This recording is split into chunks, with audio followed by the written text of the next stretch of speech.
Bismillahirrahmanirrahim. Assalamualaikum warahmatullahi wabarakatuh. Alhamdulillahirabbil alamin wassalatu wassalamu ala asyrafil anbiya'i wal mursalin wa ala alihi wa sahbihi ajma'in. Rabbana la 'ilma lana illa ma 'allamtana innaka antal alimul hakim. Rabbi shrah li sadri wa yassir li amri wahlul 'uqdatam min lisani yafqahu qawli. Allahumma aftah alaina waftuhal arifin kama fatahta ala anbiya'ika wa awliyaika wa ibadaka as-salihin. Allahumma la sahla illa ma ja'altahu sahla anta taj'alul hazna idza syi'ta sahla. Allahumma rabbi yassir wa la tu'assir bi rahmatika ya arhamar rahimin. La hawla wa la quwwata illa billah. La hawla wa la quwwata illa billah. La hawla wa la quwwata illa billahil aliyyil azim. Apa semua, anak-anak sihat semua? Dah lama duduk rumah Jadi manfaatkan masa yang ada di rumah. InsyaAllah mudah-mudahan Allah Subhanahu Wa Taala bantu dan tolong kita dapat kita sama-sama mulakan balik pengajian kita secara orang kata apa? Secara inilah, secara bersemuka nanti insya-Allah.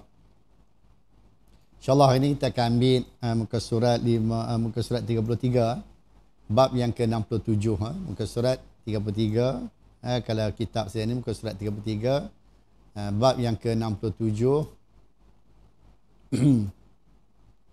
hadis yang ke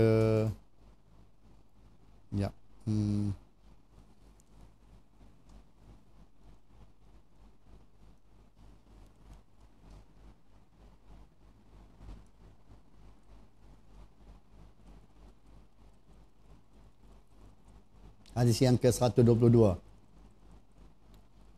Iaitulah tetangga tidak boleh menghina tetangganya sekalipun dihadiahkan betis kambing.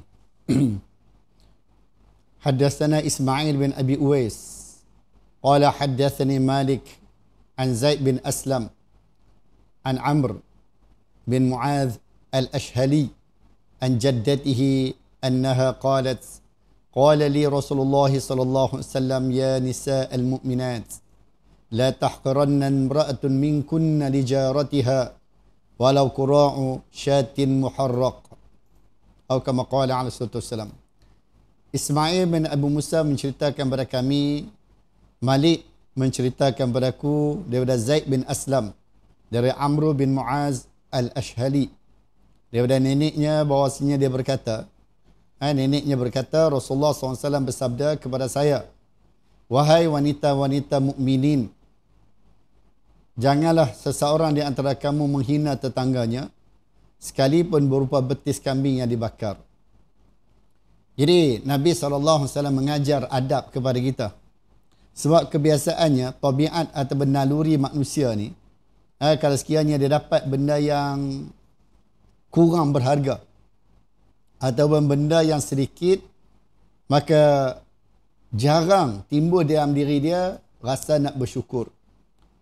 Maka sebab itulah Nabi SAW mengajar kita sebagai adab dan sebagai hubungan ukhuwah Islamiah bersama jiran kita, walaupun sekecil mana hadiah yang kita terima daripada sahabat kita, walaupun sekecil mana hadiah pemberian yang kita dapat daripada jiran kita, maka menjadi tanggungjawab dan kewajipan kita untuk kita mensyukuri apa yang kita dapat tu. Kerana hakikat yang sebenarnya, bila kita syukur, faedahnya kita akan dapat pada diri kita. Berdasarkan pada janji Allah Subhanahu Wa Taala, la in syakartum la azidannakum. Sekiranya kamu bersyukur kata Allah, Allah akan tambah.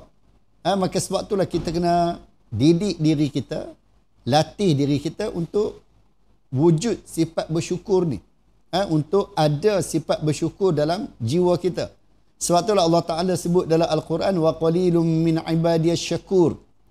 Tak ramai di kalangan umat, di kalangan hamba-Ku kata Allah, mereka yang bersyukur. Sebab manusia ni, tabiat manusia ni dia ada sifat tamak. Dia ada sifat tak puas hati. Ada sifat orang kata apa? Rasa tak cukup. Maka sebab itulah Islam datang, Islam ajak kita, Islam bagi tahu kepada kita bahwasanya sifat tak cukup itu perlu diubati dengan sifat syukur. Sebab nafsu ni Walaupun banyak mana dia dapat, dia takkan rasa puas. Seperti mana yang disebut oleh Nabi kita Muhammad sallallahu alaihi wasallam, "La kana li ibni Adam wadiyan min adh-dhahabi, la batagha thalis atau kama qala alaihi wasallam." Sekiranya anak Adam, sekiranya manusia ni dah ada 2 paya emas, dah ada 2 bukit emas, banyak dah harta dia. Tapi dia akan cari lagi paya yang ketiga, bukit yang ketiga, lembah yang ketiga. Dia akan cari lagi, kumpul lagi, kumpul lagi, kumpul lagi. Akhirnya, bila dah masuk kubur, baru dia sedap. Bila dah masuk kubur, baru dia sedap. Oh, mati dah aku banyak. Sedangkan apa yang dia kumpul tu, ma aghna anni maliyah, halaka anni sultaniyah. Apa pun tak boleh bantu dan tolong dia. Kenapa? Kerana dia tidak uruskan benda tu dengan baik. Berbeza sekiranya kita dapat harta, kita ada pangkat, kita guna harta kita, kita guna pangkat kita untuk akhirat kita, untuk persiapan kita, agar bila kita balik bertemu Allah Subhanahu Wa Taala, kita balik dalam keadaan selesa, seronok, gembira. Maka sebab itulah kita kena ingat, semua yang kita ada ni pinjaman. Semua yang kita ada adalah sementara. Allah Ta'ala bagi sementara kepada kita, dan Allah Subhanahu Wa Taala nak tengok bagaimana kita uruskan benda tu. Maka sebab itulah Nabi SAW pesan pada kita. Bahkan dalam Quran juga Allah Ta'ala pesan pada kita supaya kita uruskan benda tu dengan baik, agar ianya menjadi pembela, penolong, pembantu untuk kita di hari akhirat nanti. Islam tak larang kita nak cari harta. Islam tak larang kita nak kumpul duit. Islam tak larang. Tapi Islam nak supaya kita guna harta kita, guna kekayaan kita, guna pangkat kita ke arah di jalan yang diredai oleh Allah Subhanahu Wa Taala. Jadi Nabi SAW mengajar adab kepada wanita mukminin, sebab biasanya yang akan terima benda ni biasanya wanita. Jarang orang lelaki akan terima makanan dan minuman yang dihadiahkan oleh jiran, jarang. Yang akan terimanya ialah wanita. Maka Nabi ajak wanita-wanita Muslim supaya apa pun yang dihadiahkan kepada kita, apa pun yang diberikan kepada kita, maka kita kena ada sifat syukur. Dia kalau tengok, kalau betis kambing ni bukan banyak mana pun, kaki kambing ni bukan ada isi mana pun. Tapi Islam suruh kita, Nabi SAW suruh kita bersyukur. Kerana mungkin dengan kita dapat benda yang sedikit, kita bersyukur, maka yakin dan percayalah pasti Allah Ta'ala akan tambah lagi. Pasti Allah Ta'ala akan ganda lagi ganjaran dan balasan untuk kita, sama ada ganjaran dan balasan itu dalam bentuk duniawi ataupun ganjaran dan balasan yang kita akan terima dalam bentuk ukhrawi, sama ada di dunia ataupun di akhirat. Yang penting kena ada sifat bersyukur dalam diri kita. Haddatsana Adam qala haddatsana Ibnu Abi Dhi'b qala haddatsana Sa'id al-Maqburi an abihi an Abi Hurairah radhiyallahu anhu ajma'in qala an-nabiy sallallahu alaihi wasallam ya nisa'al mu'minat ya nisa'al muslimat ya nisa'al muslimat la tahqiranna jaratun li jaratiha wala firshanu syatin.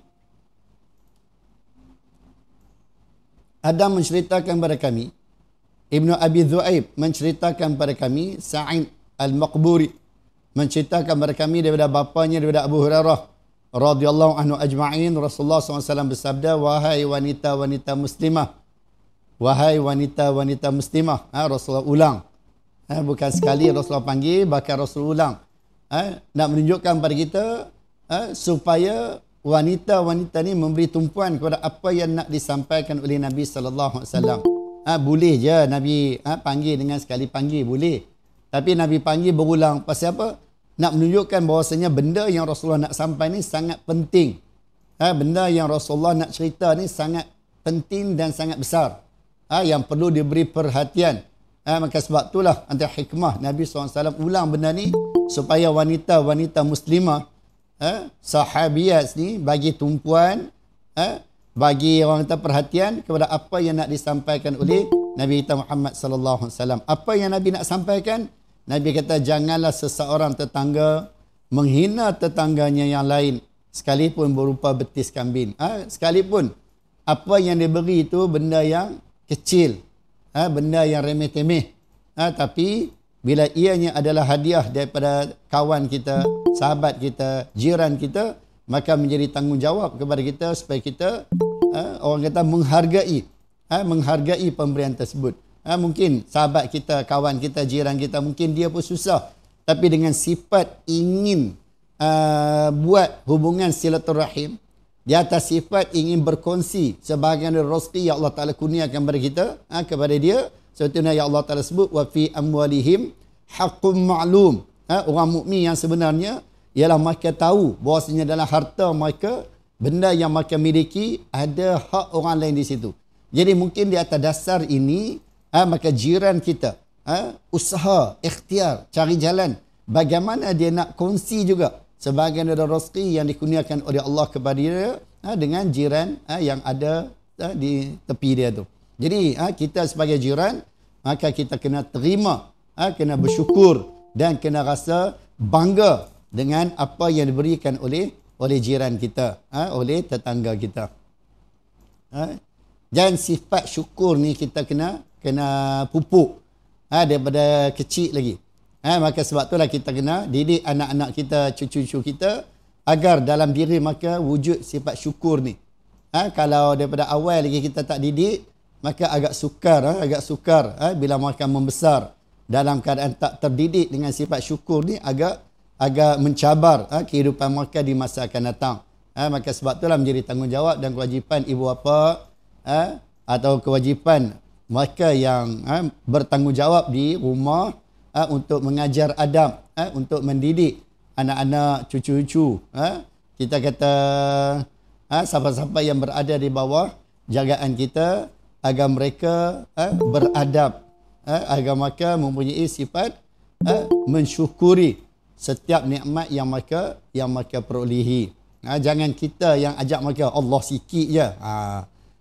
Pasal apa tak dapat. Jadi kalau kita yang ajak, akhirnya anak-anak tadi, cucu-cucu tadi akan membesar dalam keadaan tidak memiliki sifat mensyukuri nikmat yang dia dapat.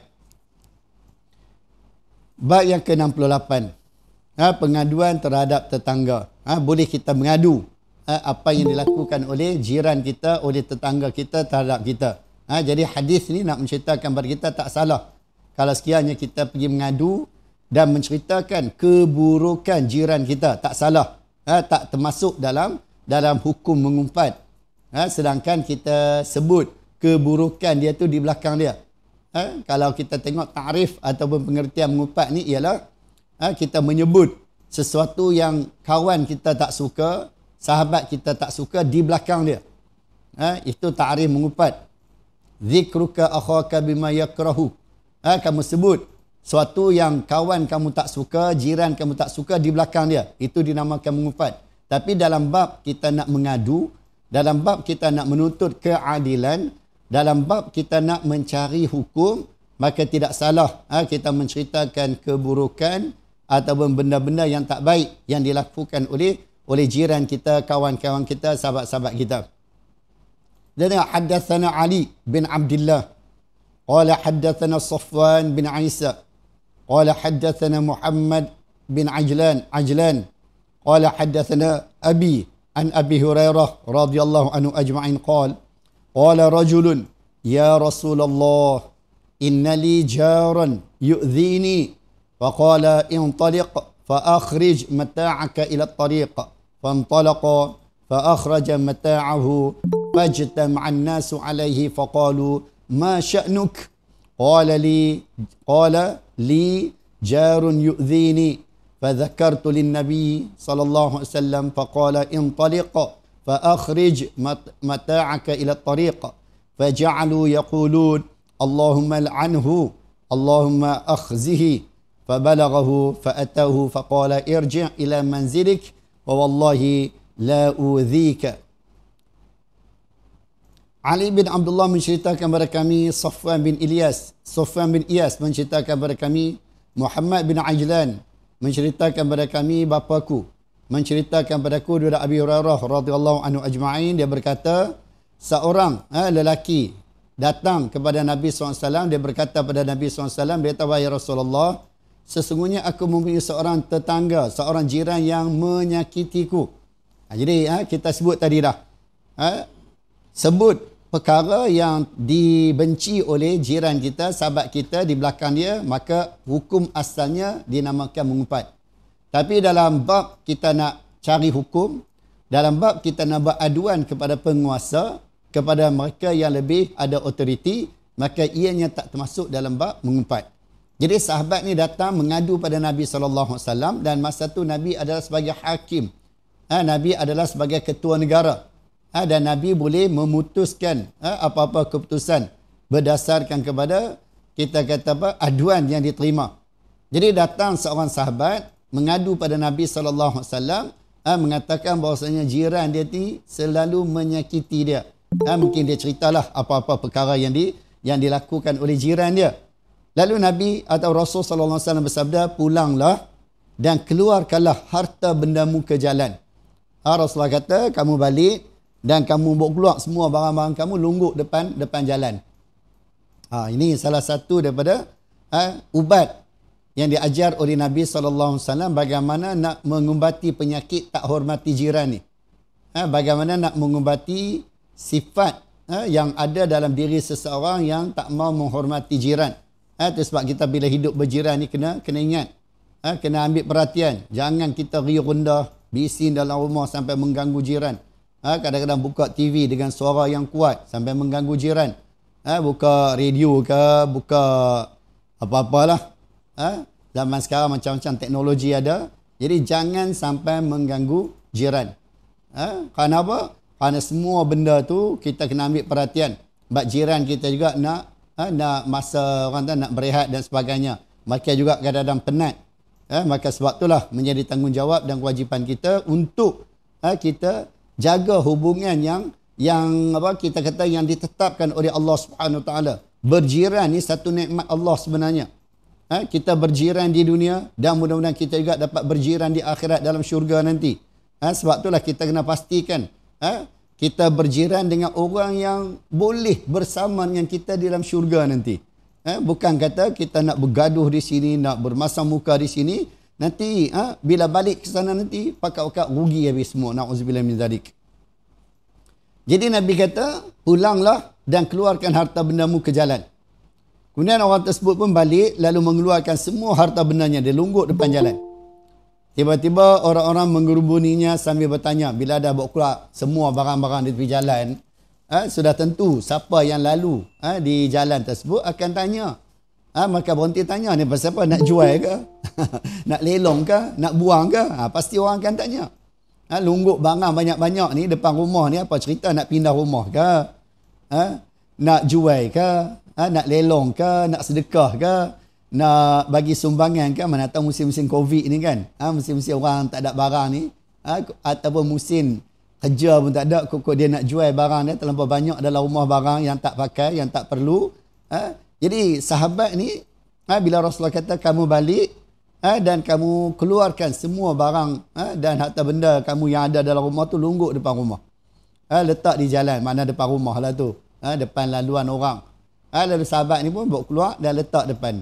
Lalu orang pun mari tanya, apa yang terjadi kepadamu? Orang tanya ni pasal apa ni? Nak jual ke? Nak pindah ke? Nak sedekah ke? Nak apa-apalah. Orang akan tanya. Dia menjawab, aku mempunyai tetangga atau jiran yang menyakitiku. Lalu aku sampaikan hal ini kepada Rasul SAW atau kepada Nabi SAW. Lalu Nabi SAW berkata, pulanglah. Lalu keluarkanlah harta bendamu ke jalan. Kemudian orang itu berdoa, ya Allah laknatlah dia, ya Allah hinakanlah dia. Lalu kejadian ini sampai kepadanya, iaitulah kepada tetangga yang menyakitinya tadi.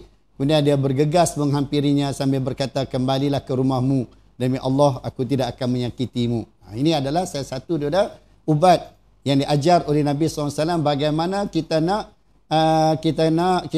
menyelesaikan masalah jiran yang tak baik. Jadi orang ramai mula mengutuk. Kita ada istilah kita zaman sekarang, kutuk lah. Apa punya jiran, tak ada otak, tak ada hati perut. Mungkin itulah bahasa yang mungkin yang dikeluarkan oleh sahabat-sahabat. Sebab sahabat-sahabat pun orang. Mereka juga manusia biasa. Jadi sudah pasti ada bahasa-bahasa yang kasar. Itu sebab disebut di situ laknat. Laknat ni dengan arti kata yang lain, mengeluarkan kata-kata yang kesat, kata-kata yang agak kasar terhadap jiran yang jahat. Kita bayang tengok. Kalau orang berdoa, orang duk berdoa, orang duk sebut benda yang tak baik kepada seseorang tu, maka sudah pasti kalau dah ramai orang sebut, tak mustahil Allah Subhanahu Wa Taala akan terima doa orang, akan terima sebutan orang tu. Sebab apa yang orang sebut tu adalah sebagai doa. Kita kena ingat, kita kena letak dalam akal kita, letak dalam hati kita, apa yang orang sebut tu sebagai doa. Maka sebab itulah kita kena cari jalan bagaimana orang boleh sebut yang baik-baik kepada kita. Kerana ianya akan menjadi doa. Oi, baginya dia ni hafizul Quran. Oh, bagus dia ni soleh. Belajar di mana? Mahtafiz Al-Quran Darul Abrar. Masya Allah, Mahat pun dapat doa. Mahat pun dapat doa. Tapi kalau antum, anak-anak, kalau buat perangai tak baik, orang bukan sekadar berdoa untuk kamu, yang tak baik, bukan sekadar berdoa untuk ibu bapa kamu benda yang tak baik, bahkan mereka juga berdoa untuk mahat yang tak baik. Tu dia teruknya mahat tu. Pelajar-pelajar dia Masya Allah teruk nak mampui. Tu kadang-kadang kalau kita tengok bahasa yang kadang-kadang mungkin boleh berlaku dalam kita masyarakat. Maka sebab itulah anak-anak, ustaz pesan, jagalah akhlak kita. Jagalah kepribadian kita, sebab apa yang kita pamer tu akan menyebabkan orang berdoa untuk kita. Orang akan berdoa untuk mak ayah kita. Ni siapa ni, mak pak tak ajak ni. Mak pak juga kena. Sedangkan mak ayah ni Masya Allah dah bersusah payah. Mak ayah ni Masya Allah dah usaha yang terbaik untuk bagi yang terbaik kepada anak-anak. Tapi bila anak-anak terpengaruh dengan benda-benda yang tak baik, bila anak-anak terpengaruh dengan kawan-kawan yang tak baik, akhirnya mereka menunjukkan akhlak yang tak baik. Bila mereka menunjukkan akhlak yang tak baik, akhirnya mereka pun didoa yang tak baik. Mak ayah juga orang doa-doa yang tak baik. Bahkan mahat pun orang akan doa. Bukan sekadar mahat, mungkin ustaz-ustaz pun kena. Ustaz Ibrahim teruknya. Macam mana dia didik anak-anak ni? Apa punya teruknya ustaz? Tak ada otak. Alah Ustaz Ibrahim pun kena. Kan? Naya je. Duk tengah makan sedap-sedap, duk kena kutuk dengan orang. Jadi rugi. Naya kita kan. Kita tak mahu orang berdoa yang tak baik untuk kita. Kita tak mahu orang berdoa dengan doa yang tak baik untuk kita. Kita peringkat awal ni berlakon-berlakon dulu tak apa, peringkat awal. Sebab benda ni kadang-kadang kita kena latih, baru akhirnya dia akan jadi. Kalau daripada awal kita tak berlatih, kalau daripada awal kita tak paksa diri kita untuk jadi baik, maka wallahualam mungkin benda tu dia akan tak ni. Sebab nafsu kita ni akan dikawal oleh syaitan. Diri kita ni kadang-kadang akan dikawal oleh syaitan. Maka sebab itulah bila kita nak buat baik, kadang-kadang syaitan ganggu kita. Bila kita nak buat baik, kadang-kadang syaitan bisik kepada kita, Allah tak payah buat baiklah. Buat baik pun bukan ada faedah apa. Kadang-kadang dia akan jadi macam tu. Maka sebab itulah kita kena kuatkan iman kita. Kuatkan keyakinan kita, pegangan kita terhadap apa yang dijanjikan oleh Allah dan Rasul sallallahu alaihi wasallam. Mudah-mudahan dengan kita kuatkan iman kita, kuat keyakinan kita dengan apa yang dijanjikan oleh Allah dan Rasul sallallahu alaihi wasallam, maka insya-Allah kita akan dapat atasi godaan syaitan, kita akan dapat atasi godaan hawa nafsu kita. Kena ingat, anak-anak kena ingat tu. Pesanan ustaz, kena ingat, jaga maruah kita, jaga maruah mak ayah kita, jaga maruah mahat kita, jaga maruah guru-guru kita. Jangan sampai orang kutuk, jangan sampai orang hina diri kita, jangan sampai orang kutuk dan hina mak ayah kita yang melahirkan kita, yang membesarkan kita, yang mencurah sepenuh kasih sayang mereka kepada kita, akhirnya mereka dilaknat oleh orang lain, dimaki, dikutuk oleh orang lain. Dan jaga juga ma'had kita, guru-guru kita, jangan sampai ma'had kita dihina, dikutuk, jangan sampai guru-guru kita dihina dan dikutuk oleh orang dengan sebab akhlak yang tak baik yang kita pamerkan. Jaga betul-betul benda ni. Jadi akhirnya bila dia dah buat benda tu, maka datanglah jiran dia ni memohon maaf dan minta supaya dia bawa masuk balik barang dia ke dalam rumah, dan dia berjanji tidak akan menyakiti jiran dia lagi. Jadi ini adalah salah satu cara ubat yang ditunjuk oleh Nabi sallallahu alaihi wasallam untuk mengubati penyakit orang yang tidak menghormati jiran ni. Alhamdulillah, mungkin benda ni menjadi pengajaran kepada kita.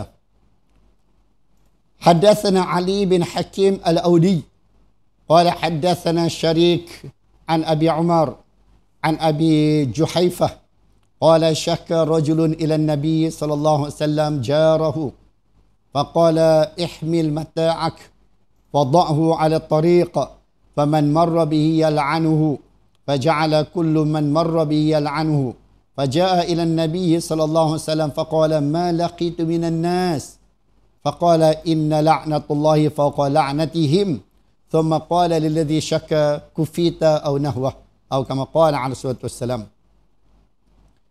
Ali bin Hakim Al-Audi menceritakan kepada kami, Syarik menceritakan kepada kami daripada Abu Umar, daripada Abu Juhaifah, dia berkata seseorang datang mengadu berkaitan dengan tetangganya, berkaitan dengan jirannya kepada Nabi SAW.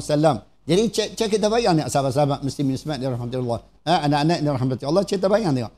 Kalau benda yang tak baik ni berlaku kepada khairul ummah, khairul qurun, benda yang tak baik ini berlaku kepada orang yang terbaik. Mana sahabat-sahabat ni adalah merupakan generasi yang terbaik, qurun yang terbaik. Kerana mereka hidup bersama dengan Rasulullah SAW. Maka hidup di ketika wahyu masih turun. Pun ada sifat-sifat yang tak baik ini. Kita bayang apatah lagi di zaman kita sekarang. Maka sebab itulah kita zaman sekarang ni sangat-sangat perlu kepada ilmu agama. Sangat-sangat perlu kepada majlis-majlis ilmu. Saya mengajak sahabat-sahabat muslimin muslimat yang bersama pada hari ini, mungkin ada ibu bapa, mungkin ada orang luar daripada warga Ma'had yang sama-sama join pada pagi ini. Mari kita jadikan menuntut ilmu ni satu keperluan untuk kita, bukan satu benda sampingan sahaja. Kita jadikan menuntut ilmu ni satu keperluan. Seperti mana kita perlu kepada makan, seperti mana kita perlu kepada minum, seperti mana kita perlu kepada wang ringgit, seperti mana kita perlu kepada pekerjaan dan sebagainya. Jadikan menuntut ilmu ni satu keperluan untuk kita. Bila kita jadikan menuntut ilmu ni satu keperluan kepada kita, maka kita akan usaha semaksimal yang boleh. Seperti mana kita jadikan makan, minum tu keperluan kepada kita, maka kita akan usaha semaksimal yang boleh.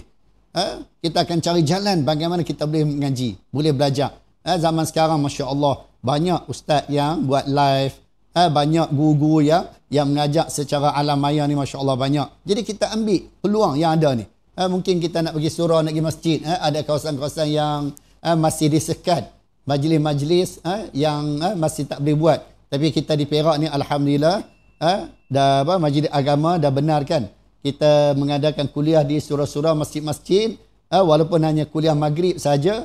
Paling kurang ada peluang untuk kita pergi ke majlis-majlis ilmu. Dan mungkin ada sahabat-sahabat kita yang duduk di negeri yang masih orang kata PKPD dan masih kita terketat peraturannya, maka jangan jadikan itu sebagai alasan untuk kita tidak menuntut ilmu. Nak buat macam mana? Masjid tutup, surau tutup, tak ada majlis. Jangan jadikan itu sebagai alasan. Orang yang beriman, orang yang semangat dia tinggi, dia tidak akan cari alasan untuk buat benda yang baik. Kan? Dia kena usaha, dia akan ikhtiar. Bahkan dia cari alasan bagaimana dia boleh buat. Bukan cari alasan untuk meninggalkan buat. Jadi kita tengok, ana yakin, saya yakin dan percaya, zaman sekarang ni ramai ustaz, guru yang buat kita kuliah secara alam maya. Jadi kita boleh manfaatkan. Mungkin di sana ada kuliah fiqh, mungkin di sana ada kuliah hadis, mungkin di sana ada kuliah tafsir, mungkin di sana ada kuliah tauhid, ada kuliah tasawuf dan sebagainya. Jadi kita ambil peluang, manfaatkan peluang yang ada ni untuk kita menambahkan lagi kefahaman kita terhadap agama Allah Subhanahu Wa Taala. Sebab menuntut ilmu ni benda yang sangat penting. Sebab itulah ayat yang pertama turun berkaitan dengan ilmu, Iqra. Ayat yang pertama turun ada hubung kait dengan ilmu, Iqra. Dan Allah Ta'ala bagi garis panduan, Iqra bismi rabbikal ladzi khalaqa. Mesti benda yang kita buat di atas dasar kerana Allah Subhanahu Wa Taala. Atas dasar nak bantu dan tolong agama Allah Subhanahu Wa Taala. Jadi anak-anak kena ingat, jangan kita habis masa kita dengan game saja. Sebab saya yakin dan percaya ada di kalangan anak-anak yang masa dia habis dengan game je, habis dengan menonton je. Mari kita manfaatkan sebahagian masa kita ni untuk kita sediakan bekalan kita, cari ilmu, gunakan teknologi yang ada tu untuk kita tambahkan lagi ilmu kita. Letak dalam hati kita, letak dalam akal fikiran kita, teknologi yang ada ni, peluang yang ada, ruang yang ada ni, kita nak tambah ilmu. Bukan tambah ilmu game. Bukan tambah ilmu cerita-cerita yang tak memberi faedah kepada kita. Bukan tak ada kita nak main game, boleh silakan. Tapi jangan masa kita habis dengan game je. Jangan masa kita habis dengan menonton benda-benda yang kurang memberi faedah kepada kita. Marilah kita guna. Mak ayah bagi data kepada kita. Mak ayah bagi handphone kepada kita. Maka kita manfaatkan sebaik mungkin apa yang mak ayah kita bagi kepada kita, dengan harapan mak ayah kita bagi kepada kita ni dengan harapan anak-anak mereka dapat memanfaatkan benda yang mereka bagi untuk keperluan akhirat. Bukan sekadar untuk keperluan duniawi, tapi untuk keperluan akhirat. Maka sebab itulah kita kena ingat, mak ayah tolong pesan selalu. Pesan selalu, sebut selalu kepada anak-anak. Mungkin hari ni kita sebut, sehari dua kita sebut, 10-20 kali kita sebut, mungkin benda tu belum terlekat dalam hati. Walau bagaimanapun, kita sebut selalu. Cerita selalu, pesan selalu, ingatkan selalu. InsyaAllah mudah-mudahan suatu hari nanti pasti Allah Subhanahu Wa Taala tidak akan sia-siakan apa yang kita sebut. Allah tidak akan sia-siakan apa yang kita sampaikan kepada anak-anak kita, insya-Allah. Yakinlah Allah tidak akan sia-siakan benda baik yang kita buat. Anak-anak kena ingat, letak dalam hati kita, letak dalam akal fikiran kita, ketaatan kepada mak dan ayah kita. Ketaatan kepada orang yang banyak berkorban untuk kita. Kalau tak sabit mak dan ayah kita, bagaimana kita boleh lahir ke dunia ni? Pengorbanan mereka, Masya Allah, sangat-sangat besar. Sebab itulah Nabi SAW sebut, anak-anak tidak akan mampu untuk membalas jasa mak ayah mereka. Tak mampu. Tak mampu kita nak balas jasa mak ayah kita ni, tak mampu. Mungkin kita boleh bela, jaga mak ayah kita di masa akan datang. Tapi kadang-kadang tak seperti mana mak ayah kita bela kita dengan penuh kasih sayang, dengan penuh kegembiraan, dengan penuh keseronokan. Walaupun kita kencing, walaupun kita berak, walaupun kita berpecah barang, walaupun kita buat berselerak rumah, mak ayah kita tetap sayang pada kita. Belum tentu lagi anak-anak sayang kepada mak ayah. Kalau sekiranya mak ayah berak mata, kencing mata, na'udzubillah, pecahkan harta benda anak-anak, na'udzubillah, kan? Ini adalah contoh. Ini adalah contoh. Maka menjadi tanggungjawab dan kewajipan anak-anak untuk membalas budi mak ayah mereka yang telah banyak berkorban masa, tenaga, bahkan mak ayah dalam berkorban nyawa untuk membesarkan kita, untuk menyengolahkan kita, untuk bagi kita jadi seorang yang berguna kepada masyarakat, seorang yang berguna di dunia dan di akhirat. Maka jadilah kita orang yang berguna, orang yang mempunyai, orang kata apa, kebaikan yang boleh dimanfaatkan di hari akhirat nanti. Ini adalah benda yang sangat penting. Ustaz nak pesan, benda ni letak dalam diri kita, letak dalam hati kita, letak dalam akal fikiran kita. Jadilah anak-anak yang soleh, jadilah anak-anak yang bertakwa, jadilah anak-anak yang menghormati mak ayah, jadilah anak-anak yang menghormati guru-guru, jadilah anak-anak yang menghormati orang yang lebih tua daripada kita. Kerana semua benda ni adalah apa yang diajar oleh Allah, apa yang diajar oleh Nabi kita Muhammad sallallahu alaihi wasallam, dan kita juga telah ambil beberapa hadis berkaitan dengan hormat menghormati ni. Kita dah ambil dah hadis sebelum ni dalam kitab yang sama yang kita belajar pada pagi ni. Jadi sahabat ni kata seorang mengadu berkaitan dengan tetangga dia kepada Nabi sallallahu alaihi wasallam. Lalu Nabi kata apa? Bawalah hartamu, lalu letakkanlah harta itu di jalan. Bawa keluar semua. Macam hadis di atas tadi juga, lebih kurang lah. Maka sesiapa sahaja yang melintasinya akan melaknat tetangganya. Masya Allah, ini adalah benda yang agak keras. Rasulullah SAW kadang-kadang mengubati penyakit yang ada dalam masyarakat ni dengan cara yang agak keras. Itu sebab kita dalam mengubati penyakit ni kadang-kadang ada cara lembut dan kadang-kadang ada cara yang agak keras. Ini terpulang kepada kita kata kebijaksanaan pihak berkuasa. Terpulang kepada kebijaksanaan mereka yang ada otoriti. Sebab kadang-kadang ada orang hanya dengan isyarat dia boleh berubah. Tapi ada orang dengan rotan baru dia boleh berubah.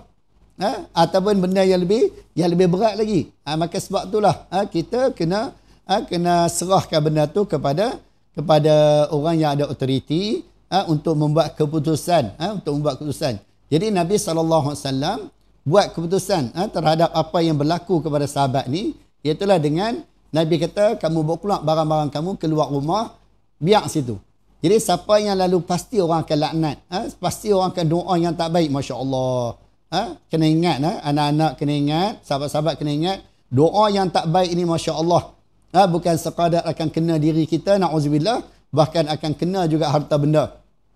Doa yang tak baik ini kadang-kadang akan kena juga kepada harta benda. Kena kepada kenderaan. Itu sebab jangan kita biasa maki kenderaan kita. Jangan kita biasa maki harta benda kita. Sebab kadang-kadang ada orang maki kereta dia. Start 2-3 kali tak hidup, dia maki. Akhirnya, benda yang tak baik tu akan kena kenderaan tu. Benda yang tak baik tu akan kena harta benda tu. Sebab apa? Sebab perkataan-perkataan yang tak baik keluar dari mulut ni, ianya akan memberi kesan kepada benda tersebut. Sebab semua benda ni kata ulama ada ruh. Semua benda kata ulama ada ruh. Sebab itulah kita mungkin pernah tengok bagaimana orang Jepun buat kajian terhadap ayat. Ayat yang dibaca ayat Quran, molekul-molekul dia lain. Ayat yang dibaca, kita kata apa? Ayat yang dimaki dan sebagainya, dia akan berubah molekul-molekul dia. Apa maksudnya? Maksudnya ialah, kata ulama, setiap benda ni dia ada ruh dia. Bila benda tu ada ruh, ianya akan memberi kesan terhadap apa yang disebut, apa yang terkeluar daripada mulut kita. Maka sebab tu kita kena ingat, jangan kita biasakan maki ni ada di mulut kita. Ada di dalam perkataan kita. Jangan kita biasakan benda ni dan jangan jadikan ianya sebagai budaya dalam kehidupan kita. Jadi kemudian orang yang melintasnya melaknatinya. Siapa yang lalu situ akan melaknat orang yang jahat, jiran yang jahat tadi. Lalu dia, itulah tetangganya mendatangi Nabi SAW. Jadi tetangga ni duk dengar orang duk maki dia, orang duk sebut benda-benda yang tak baik pada dia. Dia pun datang bertemu dengan Nabi SAW dan baginda berkata, apa yang kau temui daripada orang-orang itu? Dan dia berkata, mendatangi Nabi dan dia berkata, dia datang dan Nabi tanya dia, apa yang kamu dapat? Apa yang kamu dapat? Lalu lelaki itu pun cerita apa yang dia dapat. Itulah orang laknat dia, orang kutuk dia, orang sebut benda yang tak baik kepada dia, orang doa dengan doa yang tak baik kepada dia. Lalu Nabi SAW bersabda, sesungguhnya laknat Allah melebihi laknat mereka. Kita bayang tengok, kalau manusia benci kepada kita oleh kerana perbuatan yang tak baik yang dilakukan oleh seseorang. Manusia benci kepada seseorang kerana perbuatan yang tak baik yang dilakukan oleh dia. Kita bayang tengok, agak-agaknya kalau manusia benci, agak-agak Allah benci dah. Sudah pasti Allah benci. Kerana apa? Kerana Allah ni suka benda yang baik. Allah suka benda yang baik. Allah suruh kita buat benda yang baik. Allah Maha Pengasih, Allah Maha Penyayang. Maka Allah Ta'ala suruh kita ada sifat pengasih, ada sifat penyayang. Allah Maha Pemaaf. Maka Allah Ta'ala suruh kita juga menjadi seorang yang pemaaf. Allahumma innaka afun karim. Ya Allah, sesungguhnya engkau ni afun, Maha Pemaaf. Karimun, lagi pula Maha Pemurah, Pengasih, Penyayang. Maka Allah Ta'ala juga suruh kita jadi pemaaf. Allah juga suruh kita jadi pengasih, penyayang. Kerana apa? Kerana itu adalah sifat yang disukai oleh Allah Subhanahu Wa Ta'ala. Tapi kalau buat benda yang tak baik, bukan sekadar manusia je yang benci, bahkan manusia, bahkan makhluk lain juga benci. Makhluk lain juga benci dan tak suka kepada mereka yang melakukan benda yang tak baik. Mereka yang melakukan benda-benda yang dilarang oleh Allah Subhanahu Wa Ta'ala. Maka sebab itulah kita kena usaha, ikhtiar, cari jalan. Bagaimana kita boleh amalkan, boleh buat benda yang baik di dalam kehidupan kita. Jadi Nabi kata, sesungguhnya laknat Allah melebihi laknat mereka. Kemudian Nabi berkata kepada orang yang mengadu kepadanya, cukuplah. Cukup sudah bagimu. Atau perkataan yang semacamnya. Jadi Nabi kata, cukuplah. Bawalah balik barang-barang kamu dan letak balik dalam rumah kamu. Cukuplah. Ianya telah menjadi pengajaran kepada jiran kamu yang tak baik tu. Haddatsana Makhlad bin Malik. Qala haddatsana Abu Zuhair Abdurrahman bin Maghraq.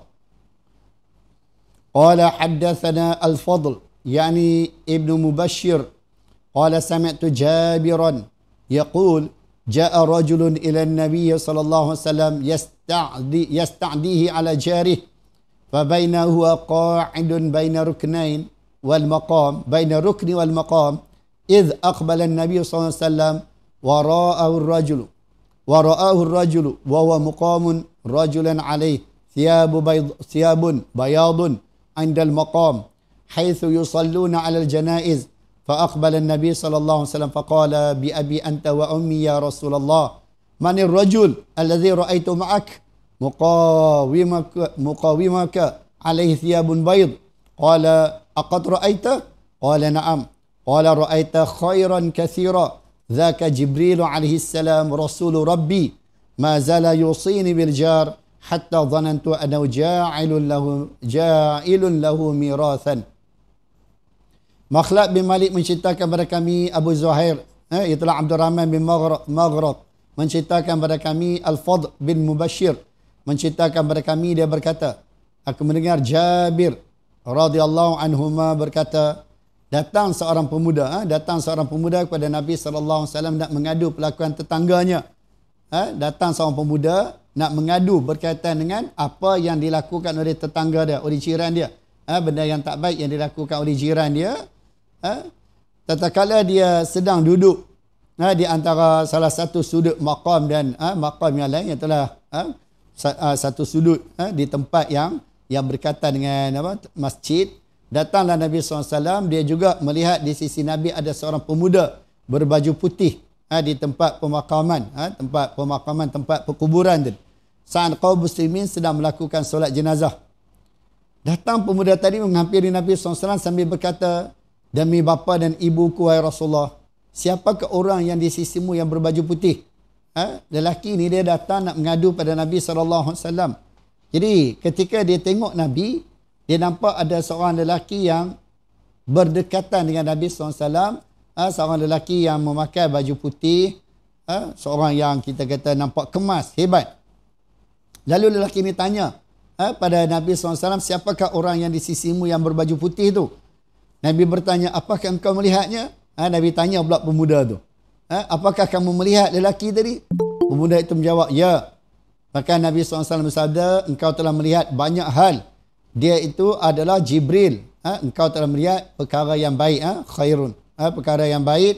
Dia itu adalah Jibril, utusan Tuhanku. Jibril AS adalah merupakan utusan perantaraan antara Nabi dan Allah Subhanahu Wa Taala. Dia selalu berwasiat kepadaku mengenai tetangga, sehingga aku menyangkakan bahawa Jibril akan menjadi tetangga sebagai waris. Jadi dia menyangkakan bahawasanya tetangga itu akan menjadi sebagai pewaris kepada tetangga yang lain. Jadi nak cerita pada kita betapa besar, betapa pentingnya kita menjaga tetangga dan jiran kita, betapa pentingnya kita menjaga hubungan yang baik dengan jiran kita, tetangga kita, kerana ianya adalah benda yang sangat-sangat dituntut oleh Allah dan Rasul sallallahu alaihi wasallam. Jadi sahabat-sahabat muslimin muslimat, anak-anak yang dirahmati Allah, kita jadikan apa yang kita dapat pada pagi ini sebagai panduan dan pedoman dalam kehidupan kita. InsyaAllah mudah-mudahan ianya akan memberi kebaikan kepada kita di dunia dan akhirat. Sebagai pesanan yang terakhir, Ustaz nak ingatkan sekali lagi, jaga nama baik kita, jaga nama baik ibu bapa kita, jaga nama baik mahat kita, jaga nama baik guru-guru kita. InsyaAllah mudah-mudahan bila orang doa, bila orang doa benda-benda yang baik untuk kita, bila orang doa benda-benda yang baik untuk ibu bapa kita, bila orang doa benda-benda yang baik untuk mahat kita, bila orang doa benda-benda yang baik untuk guru-guru kita, insya-Allah mudah-mudahan baiklah ianya di sisi Allah Subhanahu Wa Taala. Orang doa bagusnya budak ni, bagusnya mak ayah dia ajak dia, bagusnya mahat, bagusnya guru-guru. Jadi dengan doa tadi, insya-Allah akan datangnya kebaikan kepada kita semua. Bila kita semua dapat kebaikan, mudah-mudahan kita akan terhindar daripada bala Allah Subhanahu Wa Taala, daripada benda-benda yang tak baik yang diturunkan oleh Allah ke atas muka bumi ini. Jadi anda rasa cukuplah sekadar yang dapat kita kongsi pada pagi ini. InsyaAllah mudah-mudahan Allah Subhanahu Wa Taala sentiasa merahmati, memberkati, meridai, memudahkan serta menunaikan segala hajat kita, sama ada hajat duniawi, lebih-lebih hajat ukhrawi. Hormatlah ibu bapa kita, jaga akhlak kita sepanjang kita berada di rumah. Dengar dan taat cakap mak ayah kita, hormati mereka, kerana mereka sangat-sangat banyak berjasa kepada kita. Jangan sekali-kali buat benda yang menyakiti hati mak ayah kita. Jaga hati mereka. Walaupun mungkin benda yang makan suruh tu benda yang kita tak suka, tapi kita kena paksa diri kita untuk buat benda yang menggembirakan. Maka aqulu qawli hadza astaghfirullahal azim li wa lakum wa lisairil muslimin wal muslimat wal mu'minin wal mu'minat wa ya fawzal mustaghfirin wa ya najatat taibin. Assalamualaikum warahmatullahi wabarakatuh.